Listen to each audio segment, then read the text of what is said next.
ಸ್ನೇಹಿತರೆ, big boss Kannada 10 ಕಾರ್ಯಕ್ರಮದಲ್ಲಿ captain ಆಗಿದ್ದ ತನಿಷಾಗೆ ಮೈಕಲ್ ಹಾಗೂ ವಿನಯ್ ಗೌರವ ಕೊಟ್ಟಿರಲಿಲ್ಲ. ಈ ಬಗ್ಗೆ ವಾರದ ಕತೆ ಕಿಚ್ಚನ ಜೊತೆ ಸಂಚಿಕೆಯಲ್ಲಿ ಕಿಚ್ಚ ಸುದೀಪ್ ಮಾತನಾಡುತ್ತಿದ್ದರು.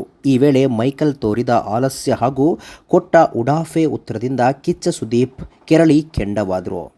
ನಾನು ಸರಿಯಿಲ್ಲ, ನನ್ನ ಹತ್ರ ಬೇಡ, ನನ್ನ ವ್ಯಕ್ತಿತ್ವವನ್ನು ಟೆಸ್ಟ್ ಮಾಡಬೇಡಿ ಎಂದು ಮೈಕಲ್ಗೆ ಕಿಚ್ಚ ಸುದೀಪ್ ಬೆಂಡೆತ್ತಿದ್ರು. ಕಿಚ್ಚ ಸುದೀಪ್ ಕೊಟ್ಟ ಖಡಕ್ ವಾರ್ನಿಂಗ್ಗೆ ಸ್ಪರ್ಧಿಗಳು ತಂಡ ಹೊಡೆದರು. ಕ್ಯಾಪ್ಟನ್ ಆಗಿದ್ದ ತನಿಷಾಗೆ ವಿನಯ್, ಮೈಕಲ್ ಅಗೌರವ ತೋರಿದ್ರು. ಈ ಬಗ್ಗೆ ಕಿಚ್ಚ ಸುದೀಪ್ ಪಂಚಾಯಿತಿ ನಡೆಸುತ್ತಿದ್ದರು. ಮೈಕಲ್ ಬಗ್ಗೆ ಕಿಚ್ಚ ಸುದೀಪ್ಗೆ ಸಂಗೀತ ಕೂಡ ದೂರು ಹೇಳಿದರು.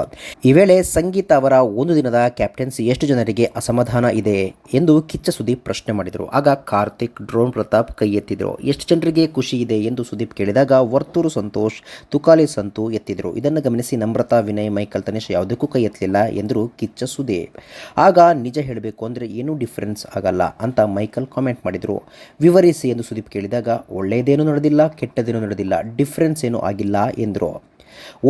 ರೇಟಿಂಗ್ಸ್ ಬಗ್ಗೆ ಕೇಳ್ತೀನಿ, ಅದಕ್ಕೆ ನಾವು ಕರೆಕ್ಟಾಗಿ ಡೈರೆಕ್ಟಾಗಿ ಉತ್ತರ ಕೊಟ್ಟರೆ, ಸರಿಯಾಗಿ ಸ್ಪಂದಿಸಿದರೆ ನಾವು ಮಾತನಾಡೋಣ. ಈ ಆಲಸ್ಯದ ಬಾಡಿ ಲ್ಯಾಂಗ್ವೇಜ್, ಸುಮ್ಮನೆ ಒಂದು ಹಿಂಟ್ ಕೊಡ್ತೀನಿ, ನನ್ನ ಹತ್ರ ಬೇಡ, ನಾನು ಸರಿಯಿಲ್ಲ, ಪ್ರೀತಿಯಿಂದ ಮಾತಾಡೋಕ್ಕೆ ಬರ್ತೇನೆ, ನನ್ನ ಪ್ರಶ್ನೆಗಳಿಗೆ ಗೌರವ ಕೊಟ್ಟಿಲ್ಲ, ಬಿಗ್ ಬಾಸ್ ಬಿಟ್ಟು ನನಗೆ ಹೊರಗೆ ಒಂದು ಜೀವನ ಇದೆ, ಬರೀ ಕನ್ನಡಕ ಹಾಕ್ಕೊಂಡು ಇಲ್ಲಿ ನಿಂತ್ಕೊಂಡು ತುಂಬ ಪ್ರೀತಿಯಿಂದ ಮಾಡೋನು ನಾನು ಒಬ್ಬನೇ ಅಲ್ಲ, ನಿಮ್ಮ ಆಲಸ್ಯದ ವರ್ತನೆಯನ್ನು ಅಲ್ಲಿರುವ ಅವರ ಹತ್ರ ಇಟ್ಕೊಳ್ಳಿ, ನನ್ನ ಹತ್ರ ಬೇಡ, ಇದನ್ನು ಪ್ರೀತಿಯಿಂದ ಗೌರವದಿಂದ ಹೇಳ್ತಾ ಇದ್ದೀನಿ, ಕೋಪದಲ್ಲಿ ಆರೋಗ್ಯಂಟ್ನಲ್ಲಿ ಹೇಳ್ತಾ ಇಲ್ಲ ಎಂದು ಮೈಕಲ್ಗೆ ಬಿಸಿ ಮುಟ್ಟಿಸಿದ್ರು ಕಿಚ್ಚ ಸುದೀಪ್. ಸ್ನೇಹಿತರೆ, ಮೈಕಲ್ ಮಾಡಿದ್ದು ಎಷ್ಟು ಸರಿ, ಇದ್ರ ಬಗ್ಗೆ ನಿಮ್ಮ ಅನಿಸಿಕೆ ತಪ್ಪದೆ ಕಾಮೆಂಟ್ ಬಾಕ್ಸ್ನಲ್ಲಿ ತಿಳಿಸಿ. ಸ್ನೇಹಿತರೆ, ವಿಡಿಯೋ ಇಷ್ಟ ಆಗಿದ್ರೆ ಲೈಕ್ ಮಾಡಿ, ಶೇರ್ ಮಾಡಿ, ಚಾನಲ್ನ ಸಬ್ಸ್ಕ್ರೈಬ್ ಮಾಡಿ, ಹಾಗೆ ಬೆಲ್ ಐಕನ್ನ ಕ್ಲಿಕ್ ಮಾಡಿದರೆ ಹೊಸ ವಿಡಿಯೋನ ನೀವು ಮಿಸ್ ಮಾಡೋದೇ ಇಲ್ಲ.